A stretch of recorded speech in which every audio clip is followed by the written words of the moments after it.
Earlier today, President Trump signed an executive order to stop the separation of migrant families at the U.S.-Mexico border. The president previously said Congress would have to act in order to stop the family separations. But today, alongside Vice President Pence, Trump signed the order saying, "We're going to have a lot of happy people." He added the policy is still zero tolerance, but families will stay together. It's about keeping families together while at the same time being sure that we have a very powerful, very strong border. Locally, Rockford residents and community leaders react to the news. Jerica Valtierra spoke with those who believe the president's decision is a step in the right direction. Jerica? Eric and Mimi, that's right. Even though it took some time to arrive at this point, some residents believe it still could be beneficial in the long term for immigration. It's good and bad.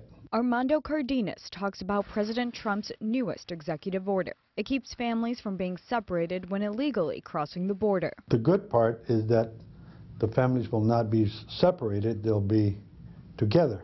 The bad part is that they will still be incarcerated. And until Wednesday, parents were taken away from their children. They turn around and where's mom or where's dad and who's taking care of the kids? Cardenas is an advocacy immigrant committee member for the Rockford's Coalition for Latino Leaders. He says immigrants from Mexico are escaping for reasons like violence. Therefore, individuals who want to get away from the danger and want the opportunity to get away from poverty, they just take that risk and come to this country.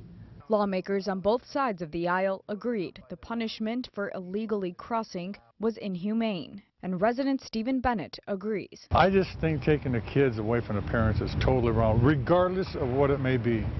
You don't take your children away from the parents. Just think about how when we miss our loved ones and we know that they're okay, in this case, the end of the families, and they would know that they're incarcerated. And when you're incarcerated, think about the pain that you're feeling. You want to be with your loved ones. Rockford resident Andrew Popham is in favor of border security and strong immigration policies. He says this change could still lead to better reform down the road. Trump is staying strong on his decision, definitely, which maybe years from now it might be a good thing.